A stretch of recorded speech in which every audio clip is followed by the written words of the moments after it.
Vamos entrando, si os parece.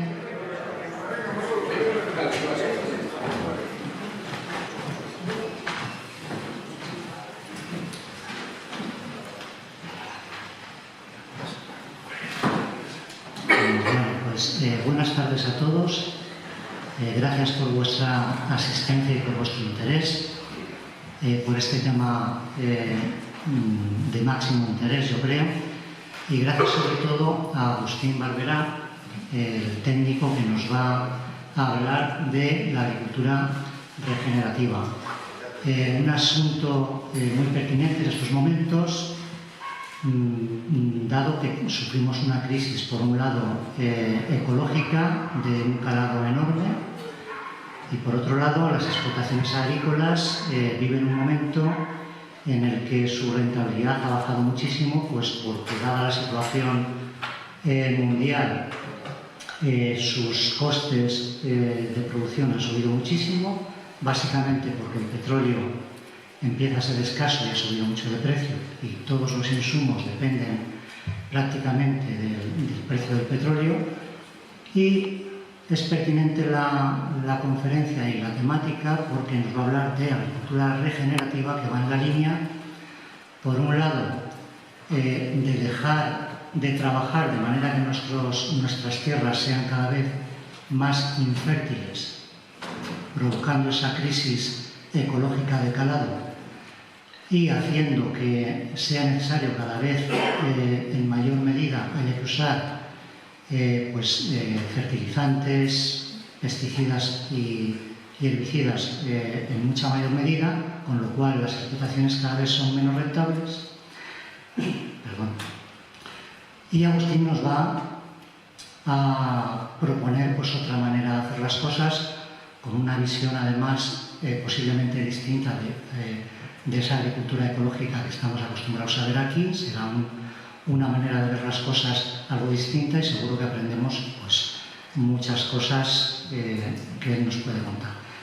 No te voy a presentar, él mismo hará una presentación de qué es lo que hace, de qué es lo que hace y qué se trae entre manos, ¿no? Y a qué se dedica. No voy a ser yo que lo haga, porque seguramente metería la pata y no se trata de eso. Te cedo la palabra. Bueno, buenas tardes, casi noches. Gracias por la invitación al ayuntamiento y a las personas que hicieron posible que esté acá. Para mí es un gusto volver, porque estuve en el 2019, si no me equivoco, en este mismo anfiteatro. No, era en otro. Era muy parecido. Estuve en Zamora en el 2019 y es un gusto volver. Les cuento, yo soy ingeniero agrónomo, trabajo y vivo en Argentina. Estoy terminando un magíster en desarrollo rural ahora, y durante 8 años estuve trabajando en el Instituto Nacional de Tecnología Agropecuaria de Argentina. Es un instituto estatal que trabaja en el desarrollo agropecuario, en investigación en agricultura y temas afines, y tiene tantas líneas de investigación como de extensión, que es un poco el vínculo de la institución con los productores agropecuarios. Yo particularmente en estos 8 años trabajé en la parte de extensión, o sea, vinculándome con productores. Hace 8 años que estoy acompañando y asesorando a productores agropecuarios que partían en su mayoría de una agricultura tradicional y por diferentes motivos querían avanzar hacia otro tipo de agricultura. Así que un poco de toda la experiencia de estos 8 años es lo que voy a tratar de contarles y que podamos interactuar lo más posible. Si bien se van a encontrar que muchos de los ejemplos que voy a presentar y que voy a dar son ejemplos de Argentina, en donde las extensiones de cultivo son bastante más amplias, pero lo bueno que tiene todo esto es que los principios generales y la manera de llevarlo a cabo, si bien se traducen en prácticas concretas en cada caso en especial, en cada sistema de cultivo en especial, los pilares son los mismos. Entonces van a encontrar muchas analogías en lo que puede suceder acá en los sistemas de cultivo en España, y van a servir. Voy a tratar de ir haciendo alguna analogía la charla y los ejemplos que van a estar dados son sobre todo en sistemas de gran escala, de cultivos de cereales, de oleaginosas, de ganado, pero vamos a tratar de ir haciendo algunas analogías con otros sistemas de cultivo porque, como dije, los pilares son los mismos. Bueno, por último, hoy en día estoy dando algunas capacitaciones, algunas formaciones en agricultura regenerativa que también son de amplia llegada, así que se puede anotar desde cualquier parte del mundo y estamos vinculados un poco a lo que es ganadería regenerativa también, desde el Savory Institute, que está en todo el mundo. Así que, bueno, entre todas estas cositas voy a tratar de resumirlas y poder presentarles un poco la visión que estamos tratando de tener en estos establecimientos. Y espero que les sirva. Mi idea es que sea lo más interactivo posible. Si tienen preguntas, si tienen dudas, si tienen algún comentario, bienvenido sea, y frénenme y traten de interactuar conmigo todo lo que se pueda. Posible algunos términos también son diferentes en Argentina y acá, así que también preciso ayuda de alguno de ustedes que si digo algún término que no se entiende, por favor frenamos y tratamos de decirlo mejor. Quizás me voy a quedar acá sentado, me pensaba quedar parado, pero por ahí el micrófono y la compu va a estar mejor. Bueno, como para entrar, voy a hacer una salvedad antes de empezar la charla. No sé si acá hay productores, productoras o técnicos profesionales que están trabajando con establecimientos agropecuarios, con fincas, ya sea ecológicas o de otro tipo. Todo lo que voy a mostrar acá y la forma en que he trabajado con productores en Argentina nunca trata de ser críticos o cuestionar a las personas que están haciendo una agricultura de otro tipo, sino que, es más, todos venimos en esencia formados en un tipo de agricultura convencional, actual, moderna, en donde todos hemos aprendido a hacer de una manera y creo que todas estas visiones rescatan un poco algunas prácticas que se utilizaban en el pasado, pero tiene toda una ciencia metida dentro y son cosas modernas todas estas nuevas miradas. Entonces, quiero hacer la salvedad de que todo esto que vamos a presentar y vamos a charlar hoy no trata de criticar a nadie que está haciendo otra cosa en absoluto.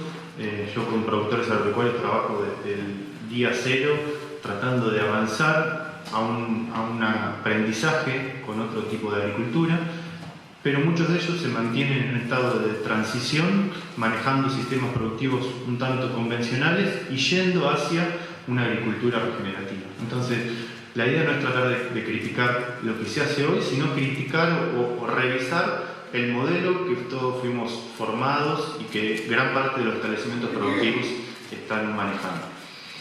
Entonces, haciendo esa salvedad, un poco lo que me gusta arrancar para empezar a ver algunos conceptos clave, es tratar de entender que cuando hacemos agricultura, cualquiera sea, estamos modificando un ambiente natural, ¿no? Estamos transformando un ecosistema que originariamente tuvo sus condiciones, sus particularidades, en un agroecosistema, ¿no? Intervenimos para producir un alimento. En nuestra zona, en Argentina, gran parte de esos establecimientos están en una llanura pampeana que se les llama, son suelos muy fértiles, que originalmente eran pastizales biodiversos con una fertilidad muy grande, y gran parte de todos ellos se han ido transformando, como ven ahí, desde la foto de la derecha a la foto de la izquierda, ¿no? Son situaciones muy extremas y graves, pero es bastante esquemático lo que sucede. En otros lugares sucede con otro ecosistema. En otros lugares hay un ecosistema de monte, o de selva, o de sabana. No importa qué es lo que suceda, pero generalmente la agricultura trata de transformar ese ecosistema para producir alimentos. Y eso tiene cierta lógica, ¿no? Pero un poco lo que podemos aprender de todo esto, siempre digo, y ahora vamos a ver algunos pilares de la agricultura regenerativa, que es tratar de entender la naturaleza para poder producir acompañando procesos. Con la agricultura actual que tenemos hoy, estamos transformando este sistema, que era sumamente biodiverso, tenía una gran cantidad de plantas, animales, micro, mesoorganismos, hacía un reciclado de nutrientes casi constante, porque todos los animales que andaban ahí conviviendo estaban en regulación con otros animales que eran depredadores, que se reciclaban los nutrientes constantemente, entonces había un reciclado casi cerrado.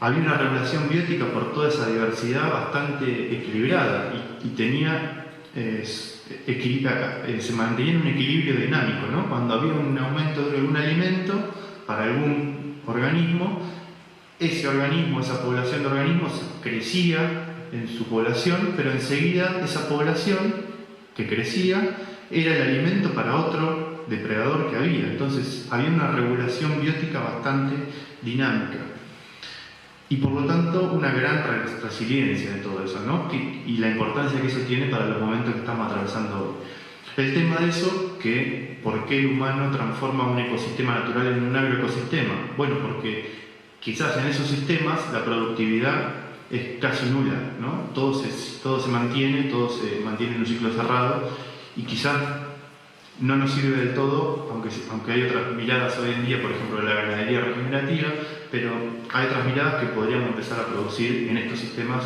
de esta manera. Pero lo importante de todo esto es entender que con la agricultura nos vamos hacia el otro estado, esto se llama ir hacia estados primarios de la sucesión ecológica, es decir, mantener todo el tiempo la finca, los lotes, las parcelas de cultivo en estado cero, reseteándolas a tener el lote sin ninguna especie creciendo, con la parcela o el lote disponible para sembrar lo que yo quiero producir, y generalmente nos mantenemos utilizando un solo cultivo, una sola especie en la parcela, ¿no? En términos generales. Puede haber una escala de opción de escenarios, ¿no? Pero generalmente hacemos un solo cultivo. Ese cultivo por ahí se va rotando en el tiempo, en una secuencia de cultivos, pero la biodiversidad se va escalando en el tiempo, pero en el mismo momento, en el mismo espacio, prácticamente manejamos un solo cultivo. Eso tiene impactos muy grandes, porque estábamos situados en un ecosistema que era de este tipo, no importa, vuelvo a decir, si es un pastizal u otro ecosistema, pero un ecosistema biodiverso y con todas las características, lo estamos llevando al estado primario. Eso hace que la biodiversidad sea muy simplificada y que para mantenerlo de esa manera precisemos grandes incorporaciones de insumos externos, ¿no? Todos sabemos lo que están produciendo en cualquier tipo de sistema, en una huerta, en una finca, en el sistema productivo que sea. Todos sabemos que una vez que labramos el suelo o preparamos el suelo para un cultivo y sembramos, enseguida aparecen las malas hierbas, ¿no? Aparecen especies que nacen para ocupar ese nicho, ese sitio que yo dejé en estado cero de la sucesión. Y no es más que organismos, especies vegetales que tratan de volver al estado originario, ¿no? Al principio son especies muy agresivas, ¿no? Especies muy predominantes, y luego se van regenerando con otras, y lo que busca la naturaleza es siempre volver al estado de equilibrio del ecosistema. Entonces nosotros con insumos estamos sosteniendo esa sucesión en estados primarios para producir los cultivos que queremos, ¿no? Entonces todo eso, no solo con la herbicida, sino con otros agroquímicos, nos lleva a tener un sistema dependiente, que esa es un poco la característica de la agricultura actual en cualquier situación en la que estemos, ¿no? Es dependiente del paquete de insumos que tenemos. ¿Y de qué nos sirve un poco analizar esto, ¿no? Que creo que las propuestas que estamos pensando es saber que con este sistema que tenemos hoy actualmente, manejado con tantos insumos, tiene alguna serie de problemáticas, ¿no? Algunas las comentaron recién, pero no solo problemáticas ambientales o ecológicas, ¿no? Que tenemos un sistema tan dependiente de agroquímicos, sino problemáticas hasta productivas o sociales, ¿no? Los productores tienen que invertir todos los años una buena cantidad de dinero para mantener este sistema presionándolo hacia allá, ¿no? Y lo que dije, la naturaleza todo el tiempo está tratando de volver para el estado originario, y nosotros lo presionamos para allá a costa de insumos que son muy costosos para el productor, que hace vulnerable su rentabilidad y que además le genera un sistema, tener un sistema tan simplificado en términos de biodiversidad, que ese ecosistema, o ese agroecosistema mejor dicho, todo el tiempo para volver a producir necesite cada vez más, ¿no? Entonces eso nos lleva a un estado de vulnerabilidad muy importante. ¿De qué nos sirve esto? Como dije, nosotros queremos un tipo de agricultura que quizás no va a llegar a esta situación, es decir, queremos seguir produciendo alimentos, pero buscamos entender cómo funcionaban los procesos naturales ahí, cómo funcionaba el reciclado de nutrientes, cómo funcionaba la regulación biótica de organismos, cómo funcionaba tener un suelo fértil, para tratar de imitar esos procesos en un tipo de agricultura que trate de fomentar todas esas regulaciones bióticas, la biodiversidad, el reciclado de nutrientes, ¿no? Entonces, tratar de imitar la naturaleza, con un concepto que se llama biomímesis, es uno de los pilares clave de la agricultura regenerativa. Quizás de alguna manera diferente, como dije, no vamos en muchos casos quizás lo deseen, pero en muchos otros no deseen volver a este estado de equilibrio, si se quiere, por ahí manejado con animales o una ganadería. Quizás muchos quieren seguir produciendo granos, cereales, hortalizas, ¿por qué no? Árboles, frutales o lo que sea, pero esta producción que no llegue a este estado tan primario que tenga que ser sostenida todo el tiempo con insumos de afuera. Entonces, eso es una primera medida. Y otra cosa tan importante es tratar de entender que cuando nosotros tenemos una producción actual, los insumos o el paquete de insumos que tenemos nunca van a la causa del problema. Estamos siempre borrando los síntomas. ¿Qué quiere decir esto? Y acá por ahí entramos en cosas más conflictivas de a veces entender en cuanto a lo que conocemos actualmente. Pero pensar en que vamos a mejorar la fertilidad de nuestro suelo con fertilizantes químicos no va a pasar nunca, ¿no? Estamos incorporando 2, 3, 4, 5 a los sumos nutrientes como fertilizantes químicos a un suelo que en definitiva tiene una relación y una complejidad de procesos biológicos que es enorme, y las plantas precisan nutrirse de muchos más nutrientes, y cuando agregamos tanta cantidad de esos fertilizantes rompemos esas relaciones biológicas dentro del suelo. Entonces la fertilidad es un proceso biológico y totalmente dependiente de las plantas y la microbiología del suelo. Con fertilizantes químicos lo que podemos hacer es aumentar el rendimiento del cultivo que va a venir siguiente, pero nunca vamos a mejorar la fertilidad. Entonces, insisto que borramos el síntoma del problema, ¿no?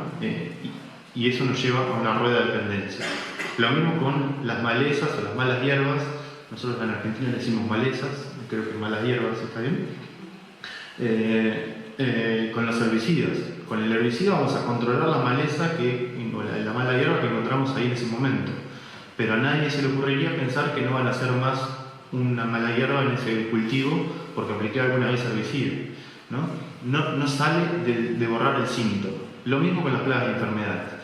Entonces eso los vuelve a los productores en un círculo de dependencia, que para hacer todos los procesos, todos los ciclos de cultivo de cada año precisan incorporar todo este paquete tecnológico, con sus riesgos económicos también, ¿no? Después el productor tiene que estar mirando para arriba a ver si llueve, a ver si las condiciones están adecuadas, si el comercio le pagan lo que él esperaba, si las políticas le acompañan. En Argentina es más conflictivo, creo eso, pero después el productor está atado a múltiples dependencias y lo vuelve en una situación muy vulnerable. Entonces, tratar de salir, de borrar los síntomas de los problemas y tratar de atacar la causa es una de las pilares también primarios de la agricultura regenerativa. Ahora vamos a hablar de unas cositas. Bueno, esto voy a pasarlo medio rápido, pero son consecuencias que hemos tenido en Argentina, sobre todo. Acá pueden ver, ¿se ve? Sí.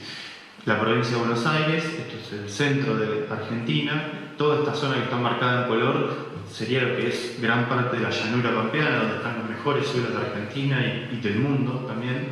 Son suelos con mucha calidad, pero lo que hemos visto, y estos son estudios científicos del instituto donde yo trabajaba, que en el correr de los años, y no hace tanto, la degradación del suelo ha sido muy importante, ¿no? La materia orgánica, que es el indicador de la calidad de los suelos, ha ido en detrimento.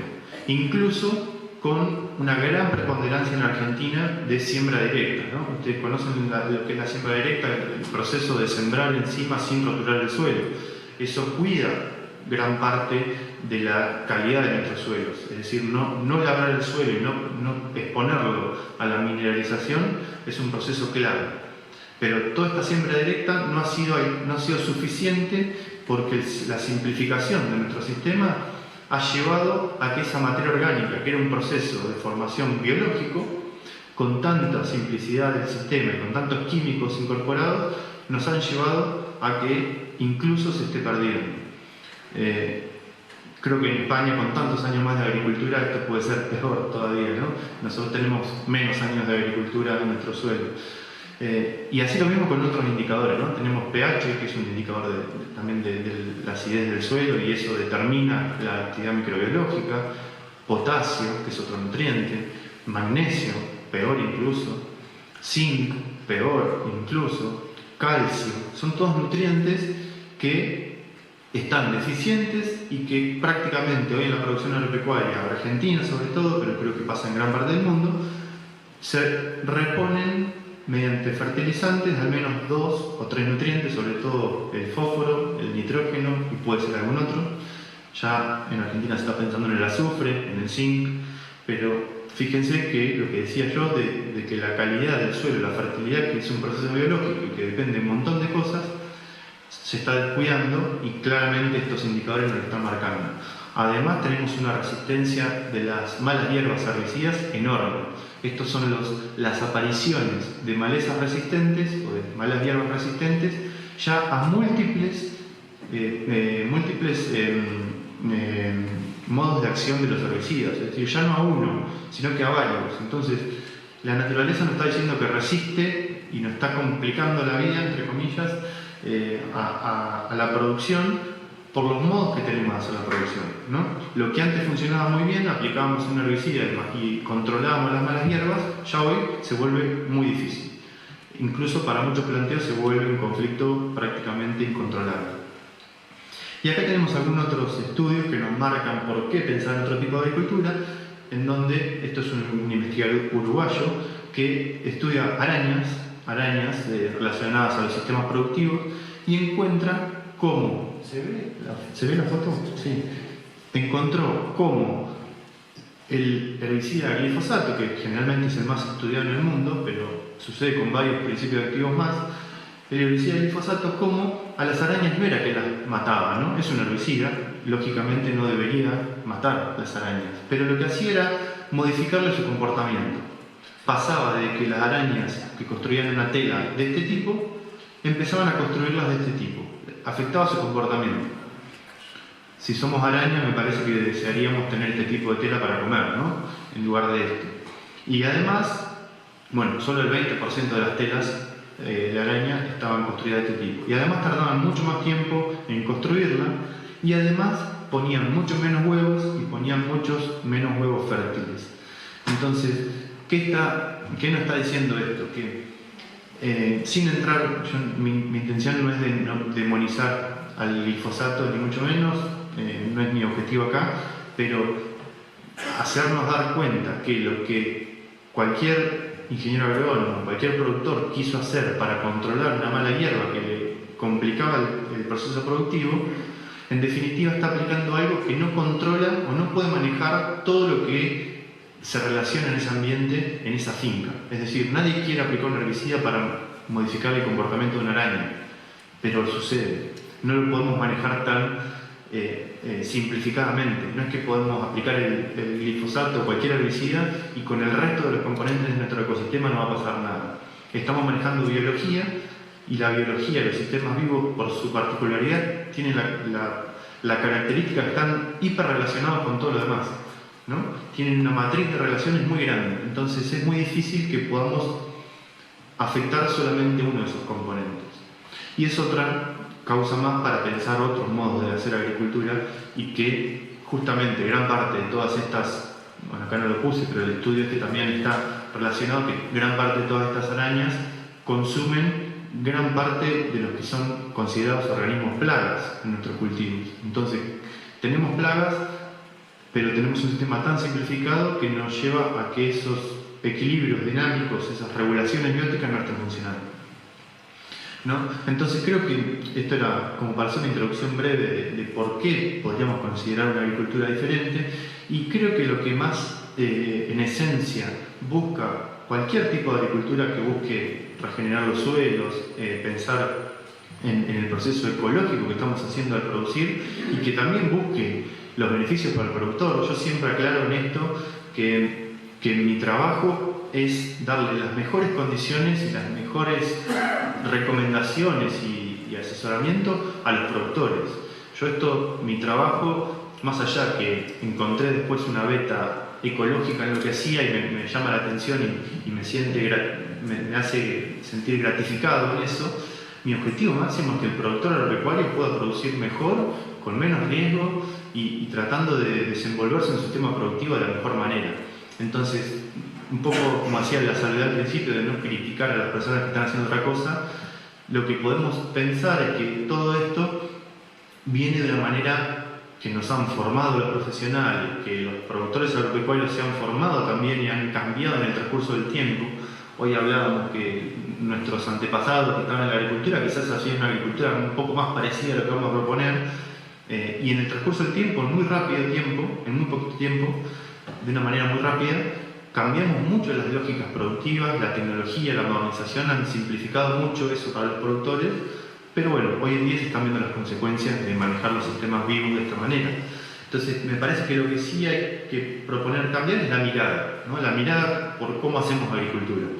Nos hemos formado con un pensamiento más lineal, es decir, tengo un problema, lo soluciono con algo, y eso funcionó medianamente bien hasta hace un tiempo. Hoy en día ya estamos viendo las consecuencias, y lo que se busca hacer es tratar de avanzar hacia un pensamiento holístico o complejo, ¿no? Tratar de entender que lo que decía hoy, los sistemas vivos están súper relacionados con todos los componentes que tienen, y esa matriz de vínculos es para lo que tenemos que... Nos hemos formado en realidad los profesionales, y el que está en el campo, el que es productor, reconoce esa complejidad, pero quizás las decisiones que hemos tomado productivas no nos llevan a fomentarla.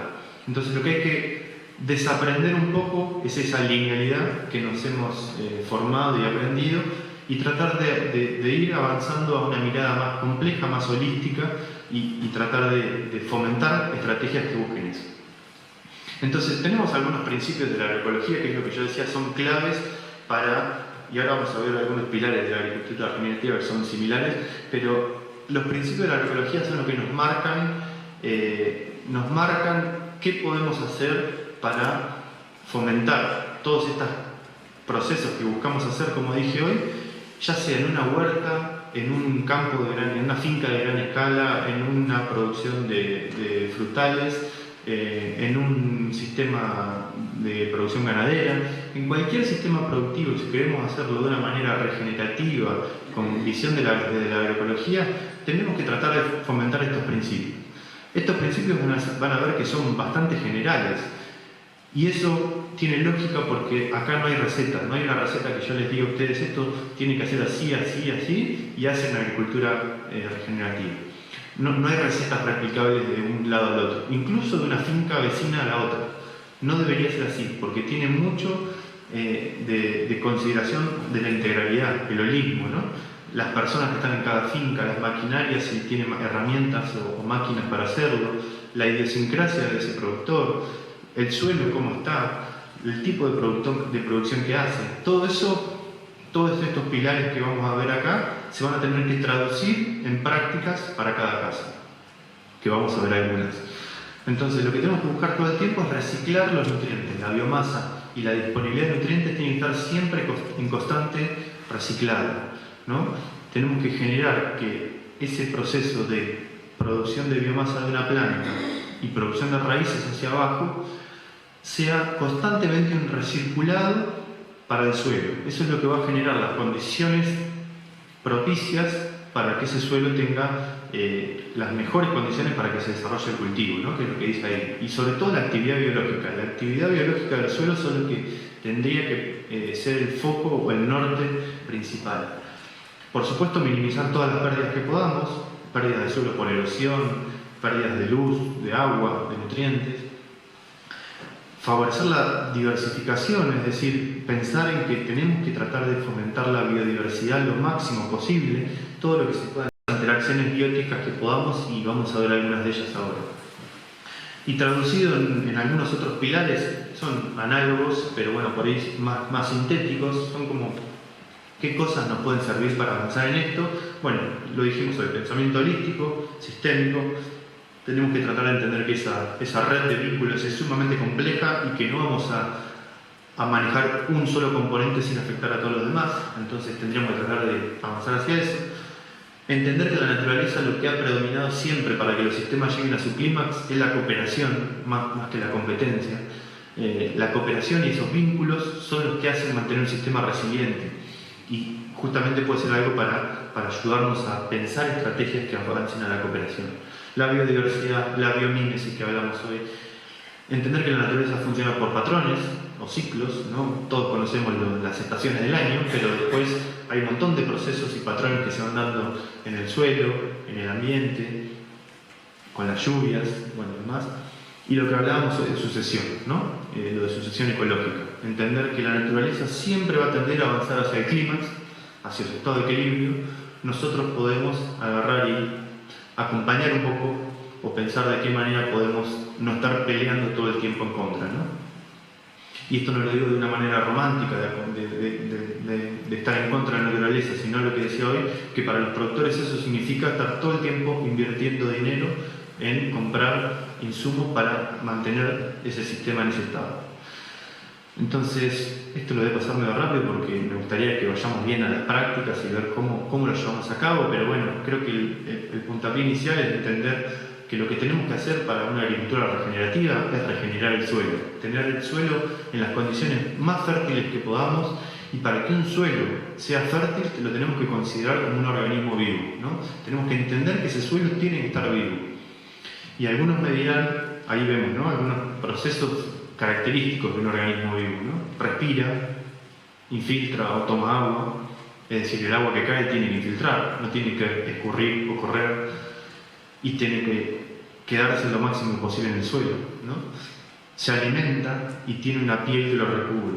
Para que esté vivo tenemos que tratar de fomentar siempre todos estos procesos. Y ustedes me dirán que es un poco forzada la analogía, ¿no? Quizás pensar que un suelo está vivo y hace todos esos procesos, cuando en realidad todos sabemos que lo que respira son los microorganismos que tiene adentro.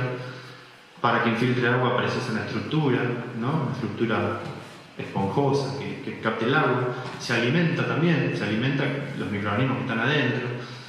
Esa piel que lo recubre son las especies vegetales, ¿no?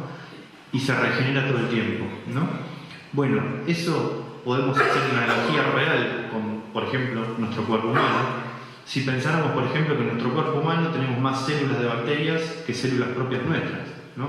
En nuestro organismo, en nuestro estómago, tenemos una gran cantidad de flora viviendo adentro. Bueno, es una analogía completamente relacionada al suelo.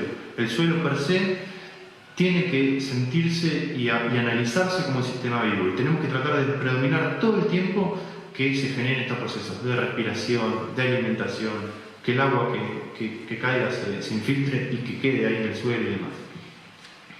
Entonces ahora vamos a ver de a poquito cómo podemos tratar de hacer para que este suelo viva de esta manera. Y tenemos alguna serie de estrategias llevadas a cabo en la práctica. Vamos a ver sobre todo ejemplos de sistemas de gran escala en Argentina, y por ahí sectorizados en estrategias que nos apuntan a mejorar la fertilidad, que es de los principales objetivos que buscamos en la transición, a cómo hacemos para manejar las especies vegetales espontáneas o las malas hierbas, y algunas generalidades del manejo de plagas y enfermedades. Hasta acá, ¿vamos bien? ¿Alguna tiene alguna pregunta, comentario? Algo que no le haya gustado? También se aceptan críticas. Acá no vengo a decir la verdad yo, sino que es a compartir. Allá. A mí me ha gustado que hayas dicho sí. Lo de no demonizar al glifosato. Sí. Expláyese. ¿Por qué? ¿Por qué no lo quieren demonizar? Bueno, está buena la pregunta. Quizás vengo con la carga argentina a mí me toca dar este tipo de charlas y compartir con colegas muchas veces que quizás no están con una mirada regenerativa, y creo que el sistema moderno de producción se ha afianzado mucho en las personas, y cuando uno empieza a hablar de todas estas críticas, criticando, muchas personas se sienten ofendidas. Y en mi intención nunca está ofender a las personas que están haciendo otra cosa, no, ni cerca. Además, tengo amigos, muchos, que trabajan en el sistema actual, que han estudiado conmigo, y bueno, no quiero criticar a las personas, y muchas veces las personas se sienten ofendidas cuando incluso por ahí lo que uno está criticando es un herbicida, porque es su herramienta de trabajo, yo lo entiendo. Entonces, a veces no quiero entrar en esa rigidez de demonizar un producto, cuando en definitiva lo que queremos buscar es pensar entre todos qué podemos hacer mejor, ¿no? Pero está muy bien la salvedad. No sé si te dejo conforme con la opinión, pero es lo que traigo, ¿no? Gracias por aclararlo. ¿Alguien más? Anímense, ¿eh? Sí. Yo utilizo algo de glifosato, pero lo demonizo. Bueno, ahora vamos a ver que cuando avanzamos con los productores en todo esto, hay una... Sí. Antes, perdón, antes de que sigas. Sí. Antes has hecho una referencia a lo que es la agricultura esta de siembra directa. Sí.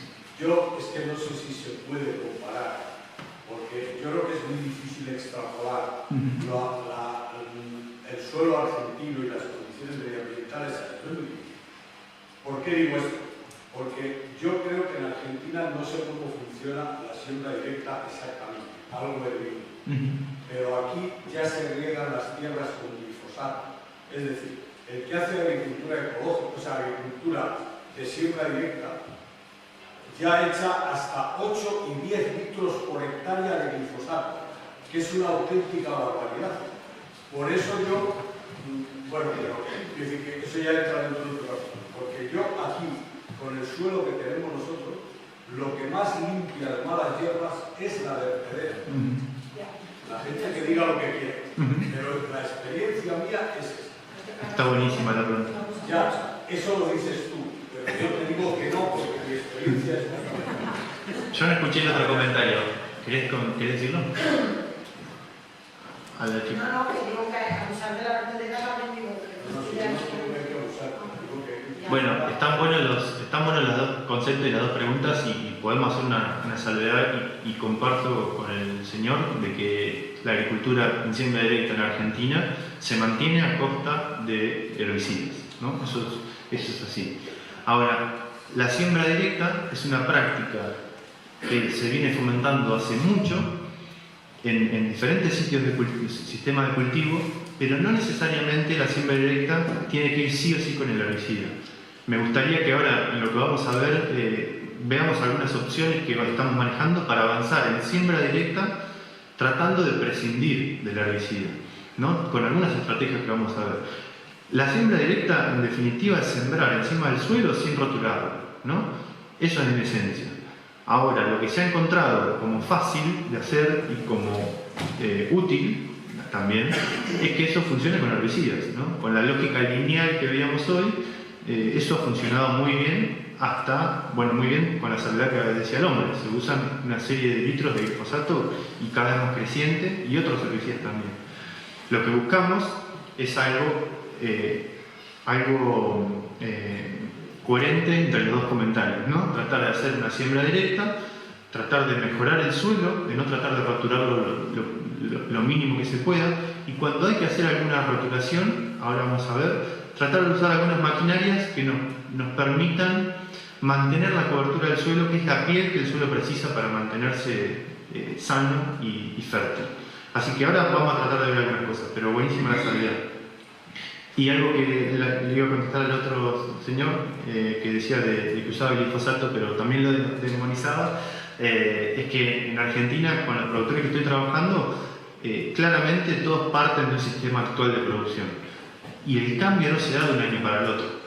El cambio, vamos a ver cómo se desenlaza la transición, y hay alguna serie de teorías y de estrategias para hacerlo, en donde uno va haciendo un cambio gradual.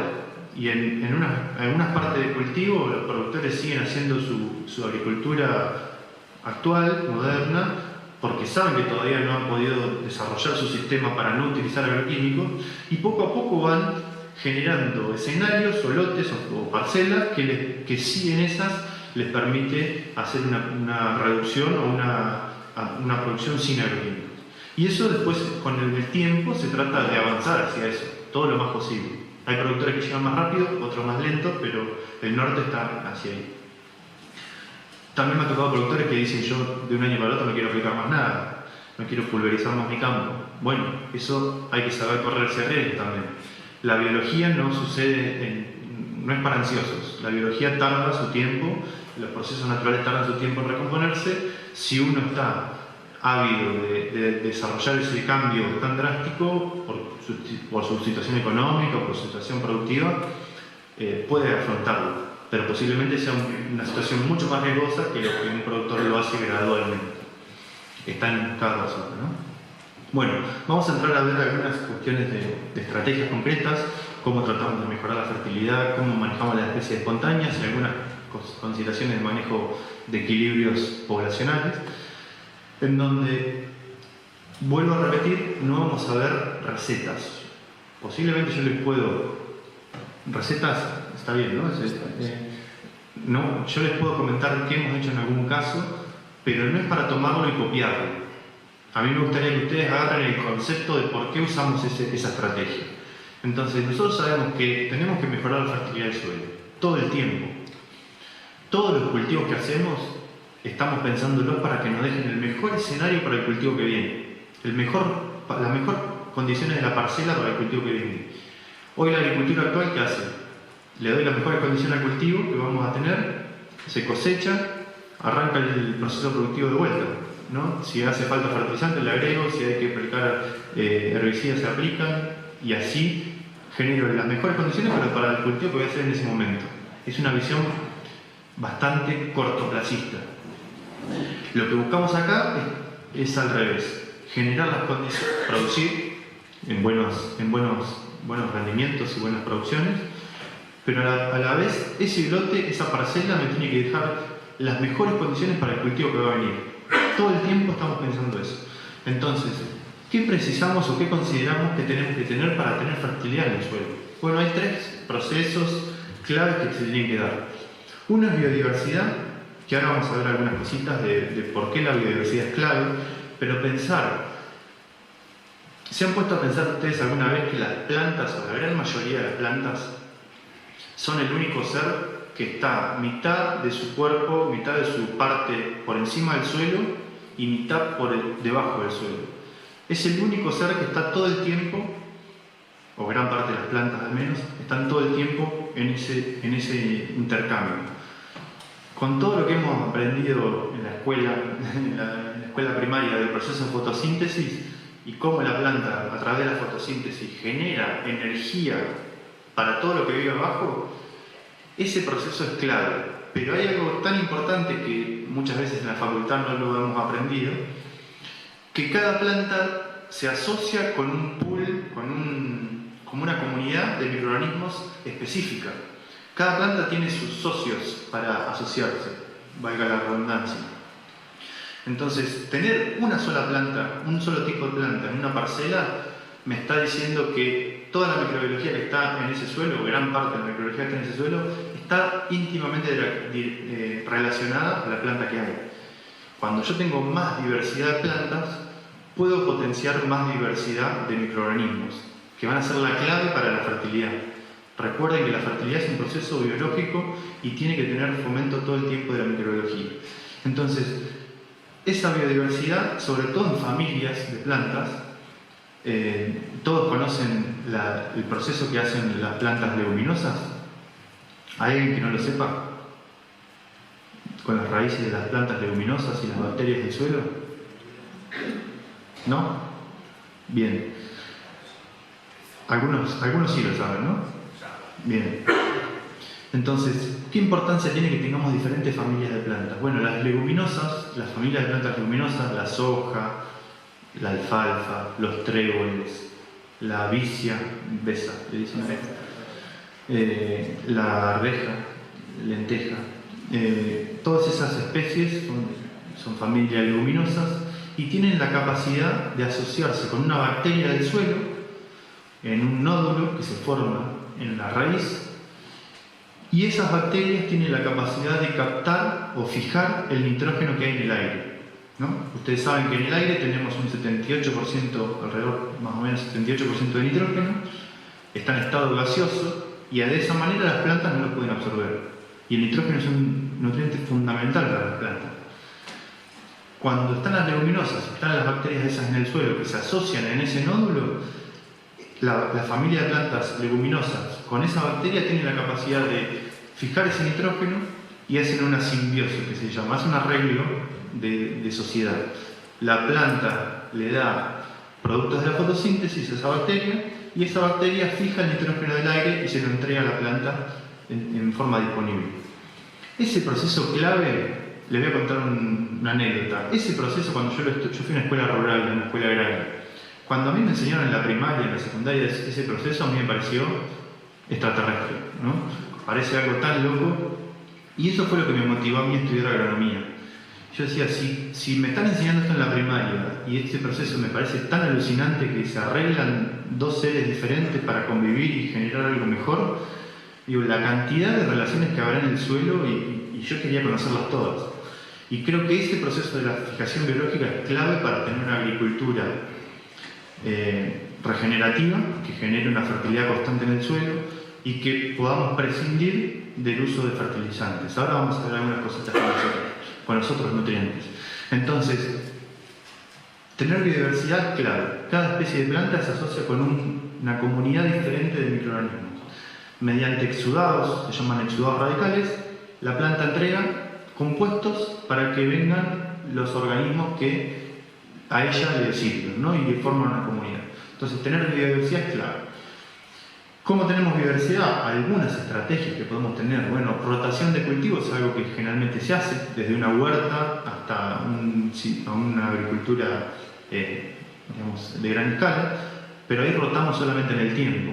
En el mismo espacio tenemos que tener biodiversidad también, y los policultivos o cultivos asociados son una de las estrategias clave, pensando en estas familias de plantas, ¿no? La cobertura del suelo es otro proceso fundamental. Nosotros, cuando tenemos el suelo descubierto, el suelo desnudo, enseguida, por un lado van a empezar a aparecer malas hierbas y por otro se va a empezar a degradar ese suelo. O se encostra, o se compacta, o se empiezan a mineralizar nutrientes por el calor que levanta ese suelo, por la temperatura. Entonces, tenemos que tener el suelo cubierto todo el tiempo. Podemos tener cultivos de cobertura, son estrategias que se utilizan a menudo, es decir, se siembran cultivos para que cubran el suelo entre dos cultivos que yo pienso hacer de renta, ¿no?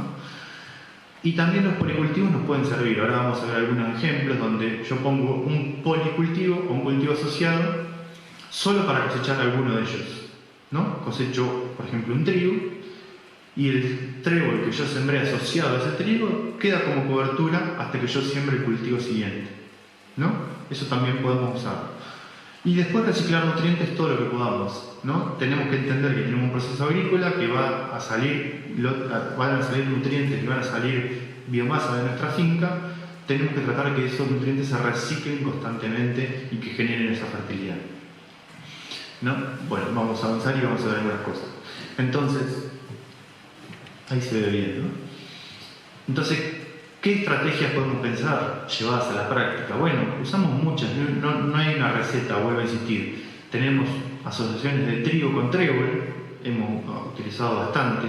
Es decir, el trigo se siembra en el mismo momento con muy poquita semilla de trébol rojo, trébol blanco, puede ser otros, en donde luego de la cosecha, ahora vamos a ver una fotito más, luego de la cosecha, mejor dicho, durante el ciclo del trigo, el trébol queda abajo, queda en un estrato basal, queda en un estado muy incipiente, y cuando el trigo empieza a secarse y a dejar que la luz entre, el trébol permanece.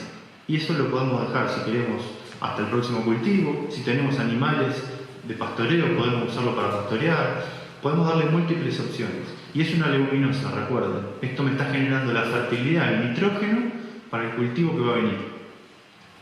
Avenas con vicia, obesa, la avesa es una leguminosa clave en nuestros manejos porque la capacidad de fijar nitrógeno que tiene es muy abundante, entonces nos ayuda muchísimo a tratar de reducir el nitrógeno que va a precisar el cultivo siguiente. Sorgo con vicia, sorgo con soja, maíz con vicia, maíz con soja, podemos tener múltiples opciones. Muchas veces estos policultivos los hacemos pensando que solo vamos a cosechar uno de ellos, ¿no? El productor tiene por ahí un gasto de semilla un poco más grande que si habría el cultivo solo. Ese gasto de semillas, no sé acá en España cómo es la ley de semillas y demás, pero si tiene semilla propia, en Argentina al menos lo puede utilizar con un costo menor. Capaz que acá en España no se puede hacer, no lo sé. Pero bueno, el costo, vamos a suponer que el productor tiene que comprar la semilla de todos los cultivos. Tiene un gasto un poco mayor que hacer el cultivo solo, pero si consideramos que ese cultivo, por ejemplo, no sé, vamos a ver un sorgo con soja, ponele, ¿no? Ponele que querramos cosechar el sorgo nada más. La soja va a estar cumpliendo un rol ecosistémico, ¿no? Reciclar, fijar el nitrógeno del aire, dejarlo como biomasa y dejarle fertilidad al cultivo que va a venir después del sorgo. Ese coste de la semilla paga absolutamente, al menos con los costos que tenemos en Argentina, creo que igual los fertilizantes están carísimos, los herbicidas también. Entonces, ese costo de semilla extra paga rotundamente el ahorro que se tiene ese productor en el fertilizante del cultivo que viene. Prácticamente, por ejemplo, haciendo un cultivo de avena con besa, podemos pensar en hacer un maíz sin 1 kilo de urea o de fertilizante nitrogenado. Siempre y cuando esta besa se desarrolle bien y haga una buena fijación biológica, ¿no? Entonces, esos costes se van pagando con creces con los cultivos que van a venir. Recuerden siempre que el productor, cuando trabaja con esto, siempre está pensando en hoy para el cultivo que va a venir mañana. Siempre tenemos que dejar las mejores condiciones para el cultivo que va a venir mañana. Y es una respuesta a lo que le contaba al hombre, que en muchos productores la transición es gradual, porque si un productor quiere hacer todo esto de un año para el otro, posiblemente algunos resultados tenga en términos de ahorro de nutrientes. Pero bueno, si tiene que hacer todo esto y tener un costo más alto el primer año, no lo va a hacer en toda la finca de un año para el otro. Por eso también a veces es gradual el proceso. Acá tenemos la avesa en plena floración, es el momento que más fija, la tasa máxima de fijación es cuando está en floración. Eso hay que ver, depende de la zona, cuándo se puede lograr y si está el agua suficiente en el perfil del suelo para hacer el cultivo que viene. Esas son cosas que vamos adaptándonos. Acá ven, fíjense el trigo, que está con el trébol en este estado basal, y una vez que se cosecha el trigo, ya está el suelo cubierto. Acá también este trigo se va a sembrar con lotus. Lotus, ¿lo conocen? Lotus corniculatus, en este caso. Esta florcita amarilla. Y también hay trébol. La importancia que tiene mantener en el verano, después de la cosecha del trigo, el suelo cubierto. Podemos tener hasta 8 o 10 grados de diferencia en el suelo con un suelo cubierto así, a que si está el suelo desnudo. Y toda la vida que vive abajo depende de esa temperatura y humedad también. Sí. Una pregunta. En zonas semiáridas y pH ácido, ¿qué trébol meterías tú para esa combinación? Bueno, eso me lo van a tener que responder más ustedes. Las especies varían bastante y yo creo que acá en España, lo poco que conozco, tiene una diversidad mucho más grande de especies. Allá estamos manejando muy poquitas especies disponibles. Yo creo que el trébol, yo creo que el Lotus tenuis puede andar mucho mejor. Sí, sí. Es que, disculpa, aquí en la zona esta cosechas el trigo y vamos, no siendo algunos años que puedan venir tormentas estivales, este trébol verde en el verano, eso es una utopía. Porque esté así desarrollado. Sí, bueno, a veces pasa también en Argentina. Cuando uno elige variedades de alta exigencia, a veces con veranos bastante duros o secos, el trébol no predomina así. No es que está siempre así. Uno depende qué elige, se lo puede bancar mejor, se lo puede sostener mejor ese trébol vivo. Por ejemplo, yo te decía, el Lotus, en este caso somos corniculatus, pero el Lotus tenuis se desarrolla mejor en suelos más pobres y con acidez o con falta de fertilidad. ¿Cuál dices que es? Perdón. Tenuis, Lotus tenuis. Al menos en Argentina es la variedad que más usamos para esas condiciones de suelo. El Corniculatus también puede andar, pero es más exigente de calidad de suelo. La Besa vilosa también se adapta muy bien a suelos pobres, pero bueno, ya es un cultivo que lo utilizaría para cultivo de cobertura, no tanto para asociado al trigo, porque ahí le compite mucho al trigo. Entonces, fíjense, esto es en el inicio del otoño, pasó todo el lote de cultivo cubierto con esto, que si no estuviera esto hubiera estado desnudo, con aplicaciones de herbicida, con el suelo desnudo, calentándose por la radiación del verano, y nosotros tenemos que jugar todo el tiempo la vida de ese suelo. Esto lo podemos usar para ganadería, lo podemos usar como cobertura. Yo acá puedo dejar esto que fije nitrógeno para el cultivo que va a venir. Entonces son estrategias que nos ayudan a empezar a mejorar de a poco.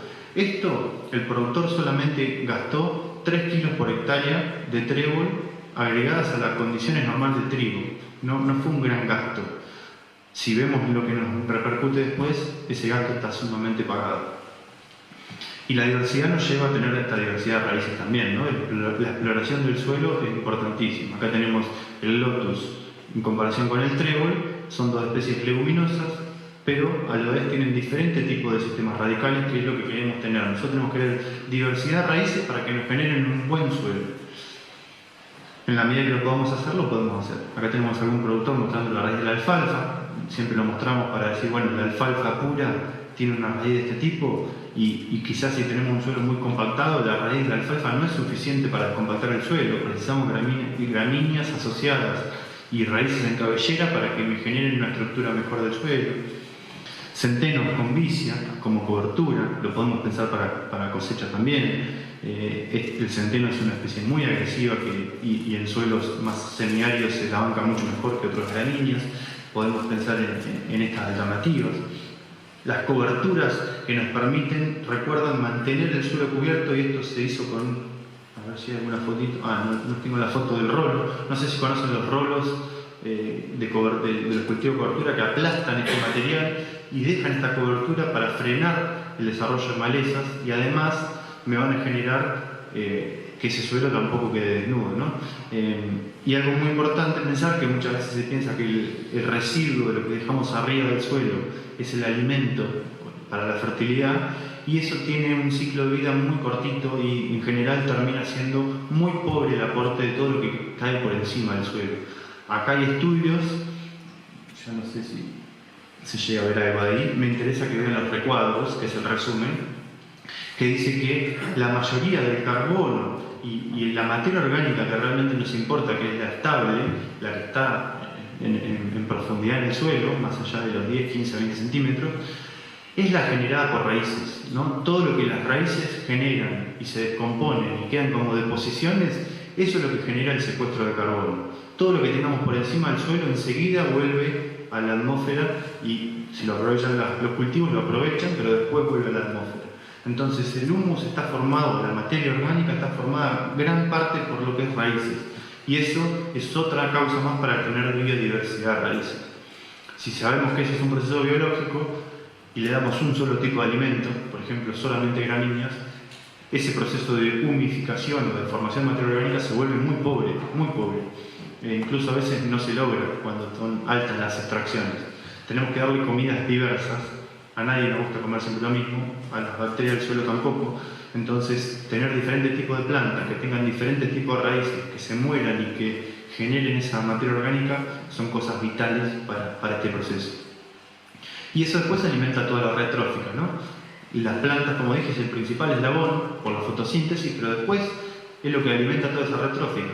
Si tenemos una sola especie de planta en el lote de cultivo, en la parcela, estamos haciendo una simplificación de toda la cadena trófica bastante importante. Tenemos que siempre mantener biodiversidad. Y algo referido al fósforo, voy ahora un poquito más rápido para avanzar, no sé en qué hora estamos, pero me parece que voy bastante lento. 8 y 7. ¿Y a qué hora tenía que terminar? 8 y media. Y media, sí. Bueno, voy un poquito más rápido. Vamos, porque quiero mostrar resultados y cosas que han hecho productores. Y lo último, esto de la fertilidad, pensar que con especies asociadas, gramíneas y leguminosas, que las leguminosas se implicaban fuertemente con esa asociación con las bacterias del suelo en el ciclado del nitrógeno, eso nos está permitiendo también que esa asociación intercela. Esa simplificación me genera simplificación de insectos, polinizadores, microbiología de abajo, aves también. Entonces, en algún punto tenemos que convivir, y no siempre la convivencia significa que hay competencia. Tenemos que saber que hay periodos críticos de los cultivos y periodos que la convivencia se puede dar. Entonces, la idea de tener los lotes en Argentina, a veces le dicen limpios. Estén limpios quiere decir que no haya otra cosa que no sea cultivo. Esa idea la tenemos que desaprender un poco para tener un sistema realmente estable, ¿no? Lo que sí tenemos que aprender a convivir es que a manejar, es que esa convivencia no se traduzca en un problema después, y por eso tenemos algunas estrategias para cortar la semillazón. Si nosotros dejamos algunas especies espontáneas, malas hierbas, que conviven con nuestro cultivo y después semillan, y después ese lote de cultivo lo tengo que seguir produciendo y no quiero aplicar una herbicida posterior, tengo que lograr que esas semillas no me generen nuevas especies, nuevos individuos en esa parcela. Entonces hay algunas cositas que podemos hacer. ¿Se entendió un poquito de esto? Algunas estrategias clave. Vamos a ver algunos ejemplos. Bueno, muchas de las prácticas de estas estrategias pueden ser las mismas. Fíjense, acá tenemos de vuelta un trigo con trébol. Yo tengo el trébol ahí muy abajo, incipiente, pero está cubriendo todas las entrehileras del trigo. Si este trébol no estaría, que tiene una hoja planófila, que hace un estrato basal del cultivo y se desarrolla ahí, y me está cubriendo esos nichos, todos estos nichos podrían ser posiblemente ocupados por alguna mala hierba, ¿no? Entonces, me anticipo que haya un problema. Cuando se cosecha, este trigo ya está ocupando todo el sitio también. Entonces, depende de la zona, si hay lluvias, si se desarrollan malas hierbas en este estado o no, yo ya me estoy anticipando a que esto lo tengo que solucionar con alguna labranza, alguna maquinaria, algún herbicida. Ya ocupo ese lugar, ¿no? Fíjense la cantidad de tallos y hojas que generan luego de la cosecha. Acá hay otra situación. Y hay algún tipo de convivencia también. Ven alguna mala hierba por aquí, otra por acá, pero en el entresurco tengo todo el trébol sembrado. Esto es cebada, lo mismo con la misma estrategia.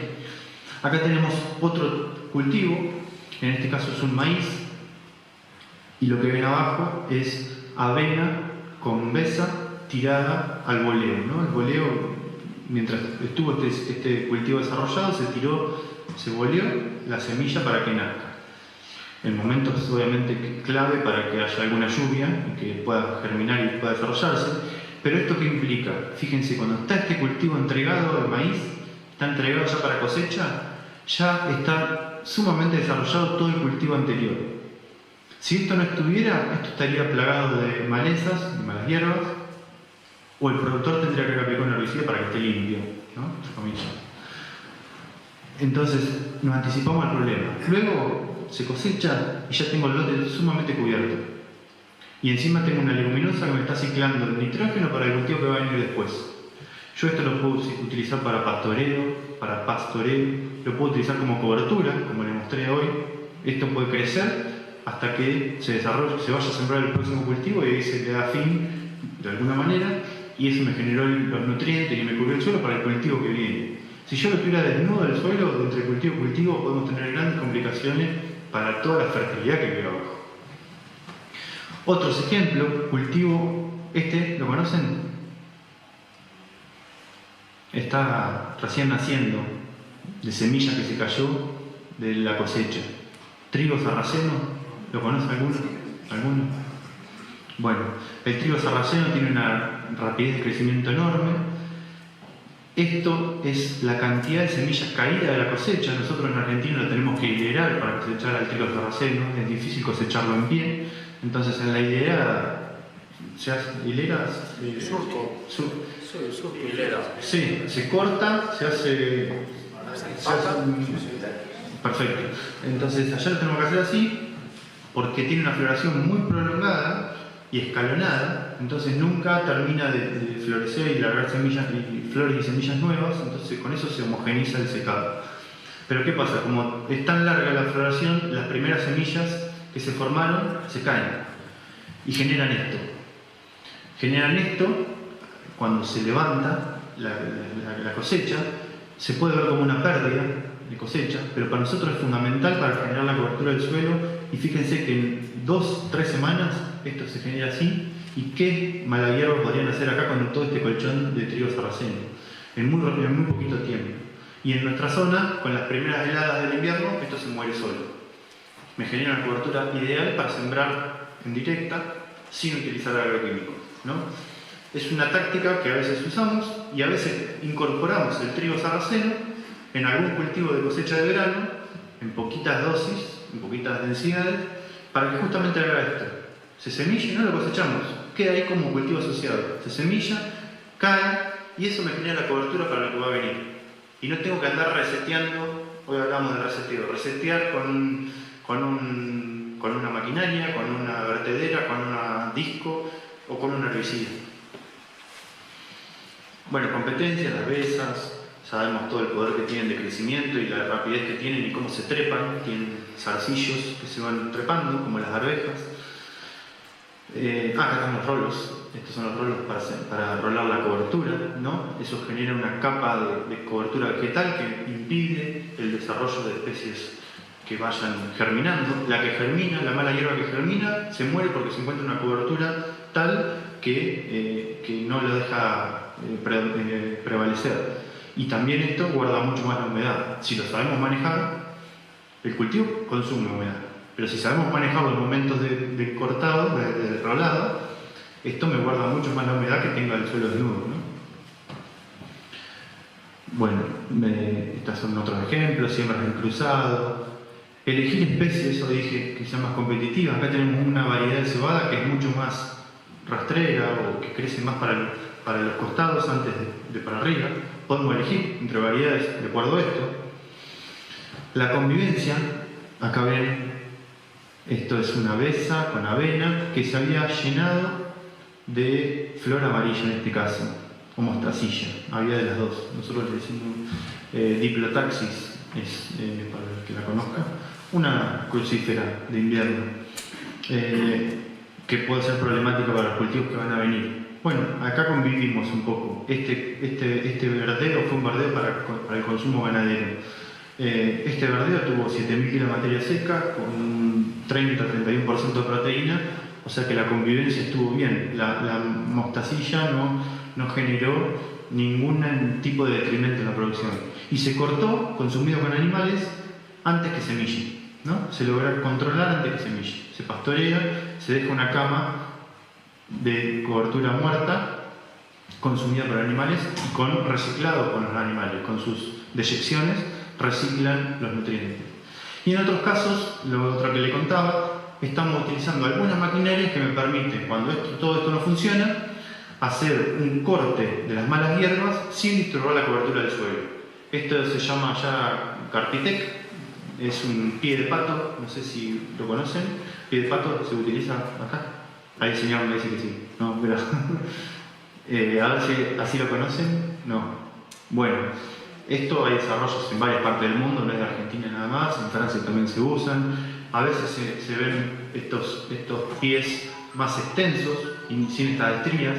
Pero bueno, lo que hace esto es ir a unos 4 o 5 centímetros del suelo, a veces a 10, cortando las raíces y no disturbando la cobertura del suelo. Entonces, cuando no podemos controlar con todas las estrategias de manejo las malas hierbas, se nos escapan, tenemos que sembrar un cultivo después y está el lote con malas hierbas, pasamos esto y sin ser una vertedera, lo que planteaba el hombre, sin hacer un movimiento del suelo sumamente importante que podría degradarlo, tenemos esto para controlar y mantener esa cobertura. Y así puede haber otros, ¿no? Hay otros ejemplos de maquinarias por ahí alternativas que nos están dando mucha solución. Bueno, voy a ver algunos resultados. Me interesa ver rapidito, acá hay solamente un resultado de una colega mía que trabaja en artrópodos, en insectos, y que demuestra cómo al aumentar la biodiversidad cultivada, es decir, lo que yo decido cultivar, con todos estos cultivos asociados, con más biodiversidad, encuentra cada vez más biodiversidad asociada, ¿no? Es decir, todos los insectos que están relacionados a esas plantas. Esto es una comparación entre una agricultura actual y una agricultura regenerativa o agroecológica, en donde encuentra cada vez más polinizadores en comparación y cada vez más controladores naturales. Por supuesto que estos controladores tienen que comer algo, ¿no? Así que también hay organismos plaga. Siempre tiene que haber algún organismo conviviendo. Pero estos organismos plaga nunca, mejor dicho, lo que tengo que decir es que son organismos fitófagos. Estos organismos fitófagos, en esta relación con esta cantidad de controladores naturales, nunca se convierten en plaga, ¿no? Eso sería lo correcto. Y esto es una imagen más visual. Fíjense, en un muestreo, en una situación o en otra, esto es un muestreo de suelo, todo lo que los organismos que van caminando por encima del suelo caen en una trampa. En una situación actual se encuentra esto, ¿no? Biodiversidad simplificada, cultivada, biodiversidad asociada, simplificada. Estos son, no sé cómo les dicen acá, nosotros decimos bicho bolita, ¿sí? Bueno, son degradadores de rastrojo, son degradadores de todo el material que está encima del suelo. ¿Qué pasa? Con una agricultura que es muy simplificada, tiene grandes aportes de residuos por encima del suelo, el bicho bolita se vuelve plaga porque se vuelve un desequilibrio tan grande que son tantos que precisan en algunos momentos humedad para vivir. Cuando no la hay en el suelo, van a consumir los brotes de las plantas, ¿no? Consumen el agua desde los brotes de las plantas. Entonces, cuando estamos en esta situación, se vuelven una plaga. Si están en una relación de equilibrio, el bicho bolita es clave para degradar y reciclar.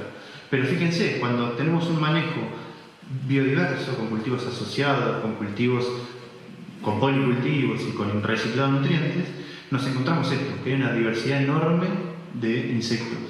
Solamente estos son dos parcelas pegadas, ¿no? Imagínense que están una al lado de la otra, solamente con un alambre por medio. Entonces, incluso con esa situación podemos encontrar una cosa u otra.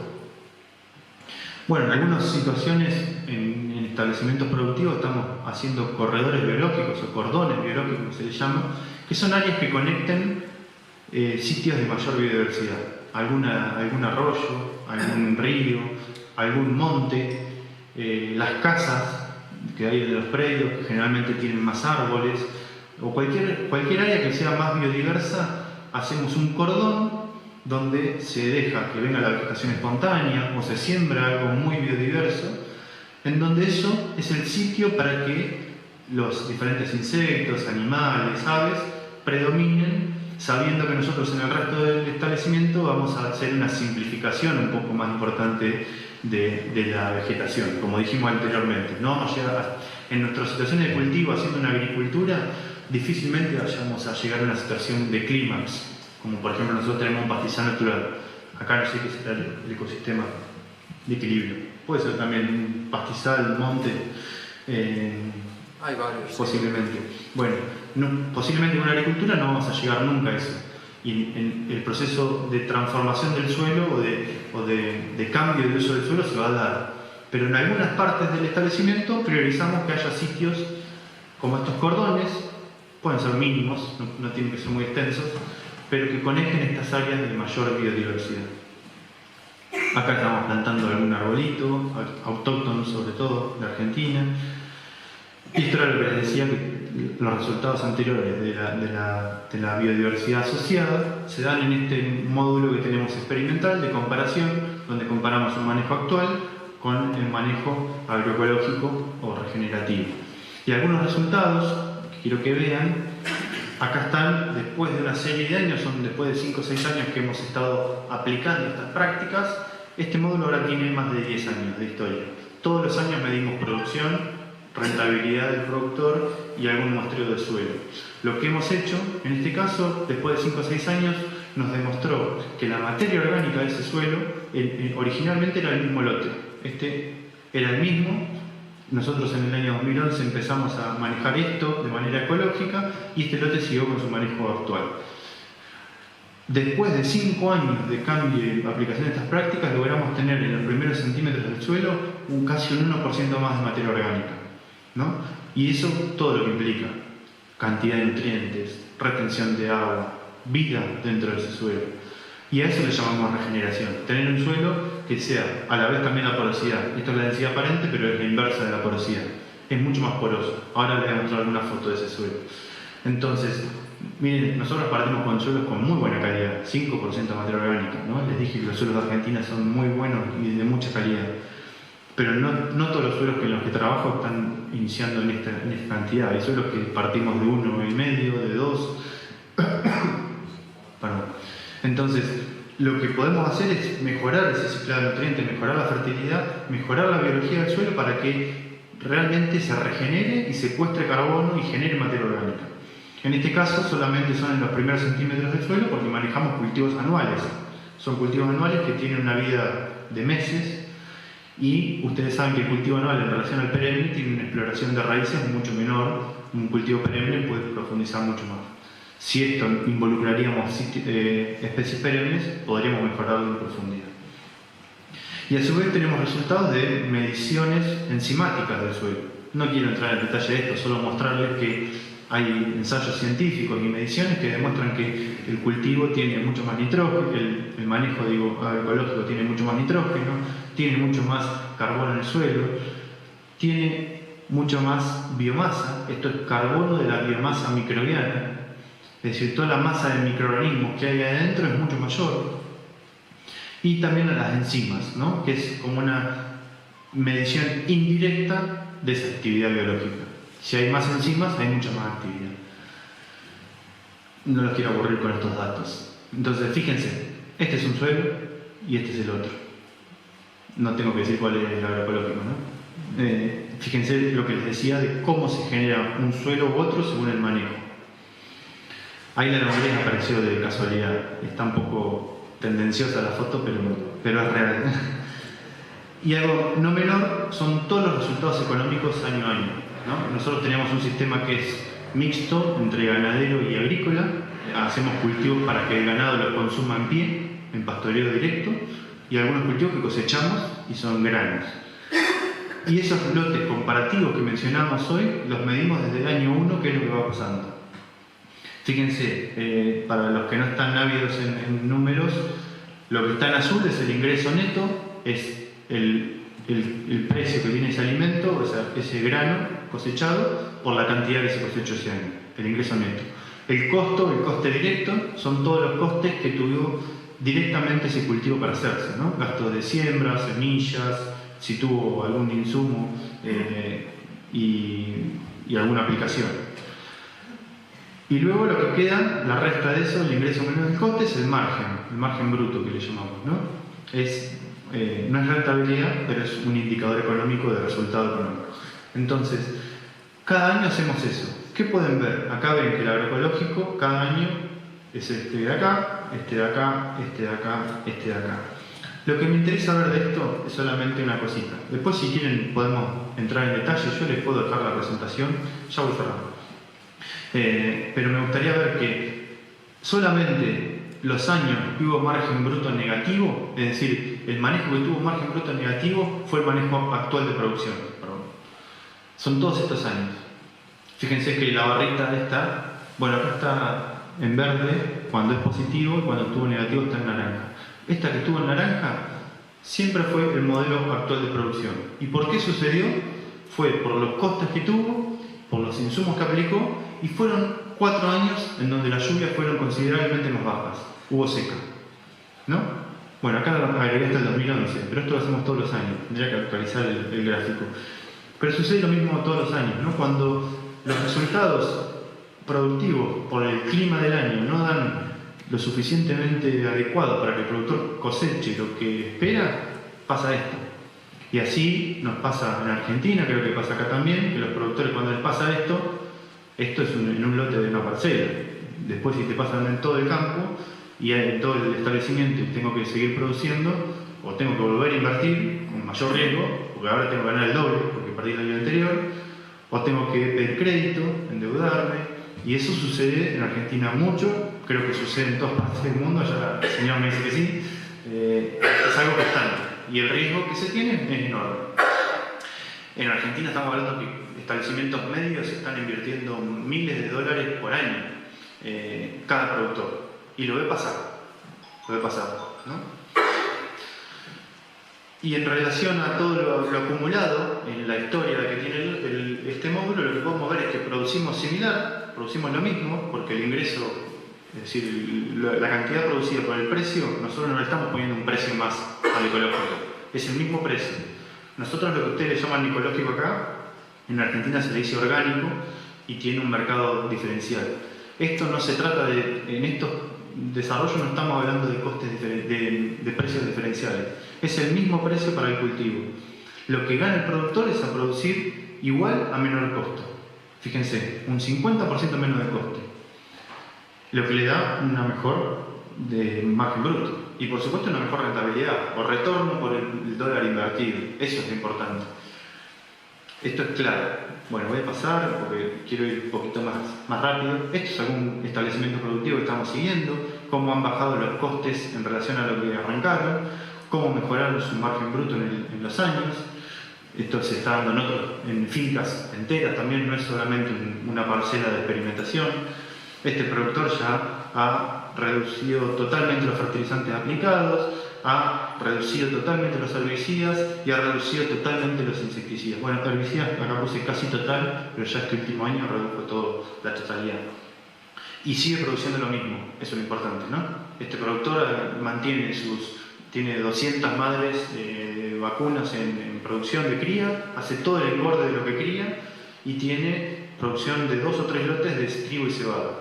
Los últimos años ha cosechado 5.000 kilos de cebada, 4.000 kilos de trigo por hectárea, ¿no? Entonces, mantiene su producción, pero sin todos los insumos que antes lo sostenían. Y ya lo último, cierro en 5 minutos, ¿estamos bien?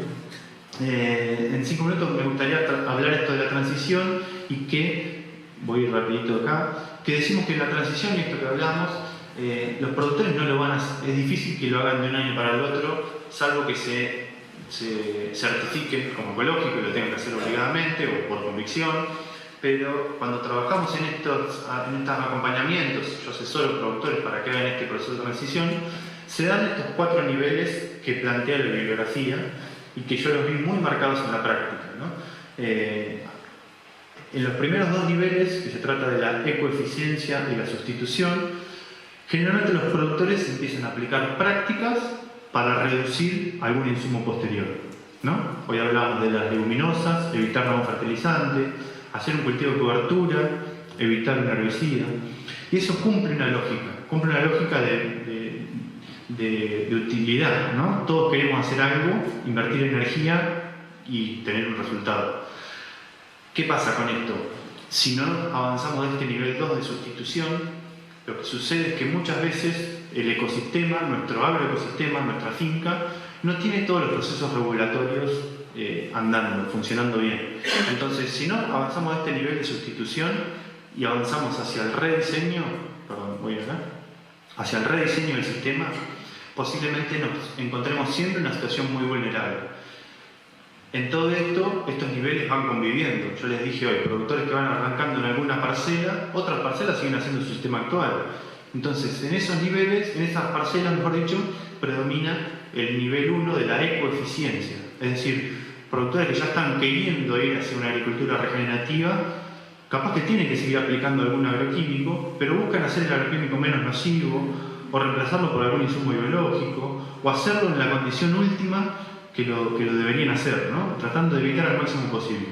Y después, poco a poco, van tratando de, parcela a parcela, año tras año, avanzar hacia un norte concreto de no necesitarlos. Esto se da y hay productores que lo deciden hacer de un año para el otro, ¿no? No digo que eso sea de la manera que hay que hacerlo, sino que todos estos niveles de transición se dan y que para que se mantenga esto en el tiempo es necesario que se avance en estos niveles con el rediseño del sistema.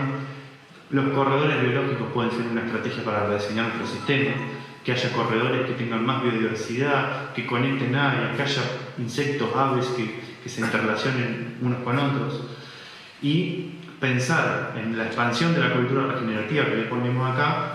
En definitiva, se trata de pensar que las fincas productivas tienen que involucrarse en una matriz comercial y vincular regional o local, ¿no? Siempre sabemos que muchas veces el proceso productivo a veces no depende solamente de los productores y muchas veces el comercio, la demanda de los consumidores, el conocimiento local de las experiencias y cómo sostengan los vínculos comerciales es vital para que esto también se mantenga, ¿no? Si tenemos relaciones puramente comerciales o mercantilistas, a veces muchos de estos desarrollos se pueden ver riesgosos. No quiero decir que no tenga que hacerlo, vivimos en el siglo XXI y la vida que tenemos es sumamente mercantilista. Pero pequeños cambios que nos hagan arraigar estos desarrollos localmente son fundamentales. Y ya esto lo vamos a terminar. Me parece que por último les comento que estamos haciendo muchos acompañamientos a estos productores, lo estamos vinculando, armando esta matriz que les propongo, que les cuento, de afianzar los vínculos regionales. Nos involucramos con empresas agroindustriales que están buscando este tipo de productos. Ya hay empresas incluso multinacionales que están queriendo producción regenerativa. Estamos con vínculos comerciales con AB InBev, que es una empresa multinacional de bebidas de cerveza y otras, pero que buscan una cebada para hacer una malta, para hacer cervezas con sistemas regenerativos. Estamos involucrándonos, así como tenemos esta charla, con ayuntamientos, con municipios que quieren generar masa crítica, acompañar productores. Se van armando una red de gente, de productores, de profesionales, que eso se hace mantenido en el tiempo. Si la gente anda sola, en contra de la corriente muchas veces, a veces nos sentimos muy aislados, y lo que decíamos siempre de trabajar en grupos de productores es vital, ¿no? Es vital para el desarrollo de todo esto, porque demanda un conocimiento de la naturaleza, ya sea, vuelvo a insistir, esto se adapta mucho a huertas, a campos de cereales, a montes frutales, no importa. Todos estos conceptos se adaptan igual en cada sistema de cultivo. Y armar, así como la naturaleza tenía una matriz de vínculos sumamente compleja, con los productores tratamos de imitar un poco también eso. Ir solos nos puede llevar a una situación muy riesgosa. Cuando vamos en conjunto, vemos a otros colegas que están haciendo lo mismo, aprendemos, compartimos. Lo que tuvo un error otro colega, a mí me sirve para no cometerlo. O en el mismo año se están experimentando 8 o 10 cosas similares en 8 o 10 fincas. Y no preciso 8 o 10 años míos yo solo para experimentar un montón de cosas. Entonces eso es clave también para armar esa matriz. Así que bueno, con esto termino. Tenemos herramientas para acompañar cada proceso del nivel de transición.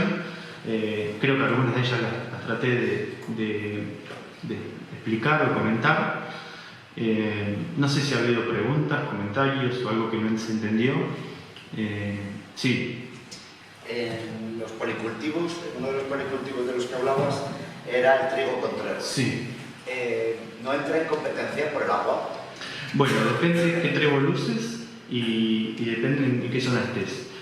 Un poco lo que le marcaba el hombre. Si hay zonas donde el riego, donde el agua es escasa, el periodo crítico del trigo, quizás tendrías que elegir otra especie que no sea tan predominante, por ejemplo como el trébol rojo. Yo te hablé del trébol rojo, ¿no? Del Trifolium repens.